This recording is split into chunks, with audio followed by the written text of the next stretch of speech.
Kata tidak terdengar begitu sederhana, namun bagi banyak orang, terutama mereka yang cenderung menyenangkan orang lain, mengucapkannya bisa menjadi hal yang sangat sulit.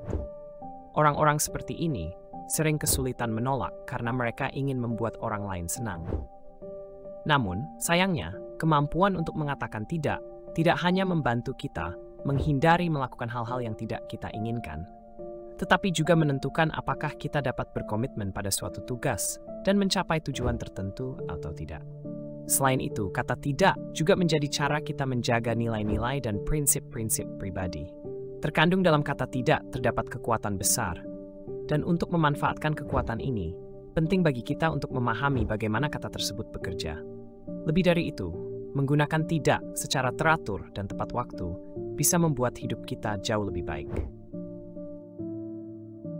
Jika kita menerima bahwa kita memiliki kebebasan untuk memilih, maka setiap pilihan kita akan bermuara pada permainan antara dua kata, iya dan tidak. Dari perspektif Pinner ini, setiap kali kita mengatakan iya pada sesuatu, kita juga secara bersamaan mengatakan tidak pada hal lain. Dan sebaliknya, secara sadar mengatakan tidak pada satu hal akan memperkuat komitmen kita terhadap iya yang kita pilih.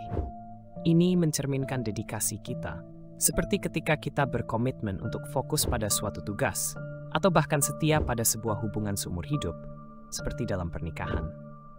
Saat kita mengatakan iya pada pernikahan, kita otomatis mengatakan tidak pada ketidaksetiaan. Meskipun bagi sebagian orang hal ini tampaknya mudah, bagi sebagian lainnya, ini bisa menjadi pengorbanan yang besar. Namun, pengulangan mengatakan tidak pada hal-hal tertentu membantu kita menikmati apa yang di banyak budaya dianggap suci. Ikatan antara dua orang yang bisneni sangat indah. Tapi just bisa sangat bermakna. Bagi banyak orang, kebebasan, waktu untuk diri sendiri, dan tidak perlu mempertimbangkan kebutuhan orang lain bisa dianggap sebagai sesuatu yang suci. Untuk menjaga gaya hidup ini, kita juga harus sering mengatakan tidak hanya pada hubungan romantis, tetapi juga pada norma-norma sosial yang menuntut kita mengikuti arus.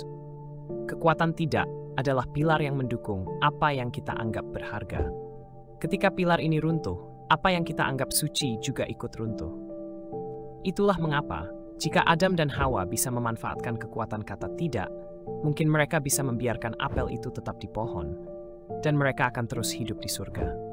Dosa abadi adalah cerminan dari apa yang sering kita lakukan dalam hidup. Kita tidak bisa menolak godaan kesenangan sesaat, dan dengan melakukannya, kita menghancurkan kesempatan untuk mendapatkan apa yang kita inginkan di masa depan.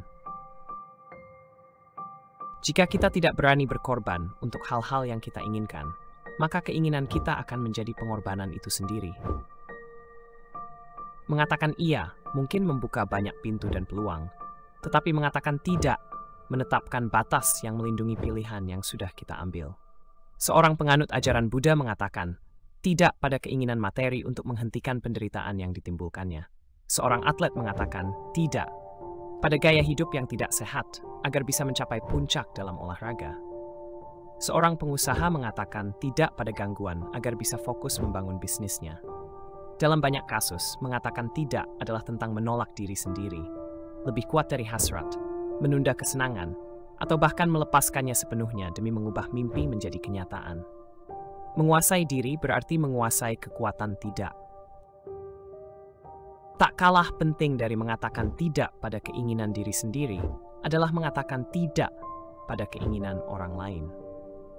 Ketidakmampuan untuk mengatakan tidak memungkinkan orang lain memanfaatkan kita, mengambil waktu kita, dan membuat kita mengejar tujuan mereka, sehingga mereka menjadi tuan dari nasib kita. Ketika kita mengatakan iya pada mereka, seringkali kita sebenarnya sedang mengatakan tidak pada diri kita sendiri, menempatkan diri kita dalam posisi untuk melayani iya orang lain. Kita menyerahkan mimpi kita untuk menjalankan mimpi orang lain, atau membantu seseorang bukan karena kita ingin, atau karena itu sejalan dengan nilai-nilai kita, melainkan karena kita tidak bisa mengatakan tidak. Mengatakan tidak pada orang lain memang tidak mudah. Sejak kecil, kita diajarkan untuk mematuhi keinginan orang lain, mengikuti arus, dan mengesampingkan kebutuhan diri demi orang lain. Bahkan, kita mungkin pernah mengalami konflik atau kemarahan saat berani mengatakan tidak. Orang lain bisa bersikap dingin atau mengancam akan memutus hubungan jika kita menolak permintaan mereka. Tapi apakah kita benar-benar ingin mempertahankan persahabatan yang eksploitatif hanya demi kebutuhan untuk diterima? Atau melanjutkan hubungan yang abusif hanya karena takut sendirian? Mungkin terdengar aneh, namun ketakutan tidak disukai atau ditinggalkan sering menjadi alasan mengapa banyak orang takut mengatakan tidak. Namun, mereka yang benar-benar peduli pada kita akan menghargai tidak yang kita ucapkan, sementara mereka yang hanya ingin memanfaatkan kita akan pergi. Dengan demikian, tidak adalah alat penyaring yang hebat untuk hubungan. Meski begitu, kekurangannya adalah ketidaknyamanan, rasa sakit, bahkan rasa bersalah yang mungkin muncul. Tapi jika kita tidak berani menghadapi ketidaknyamanan ini, konsekuensi jangka panjangnya bisa jauh lebih buruk. Bukan hanya batasan kita yang sering dilanggar, waktu kita yang terbuang sia-sia, dan kebutuhan kita yang tidak terpenuhi.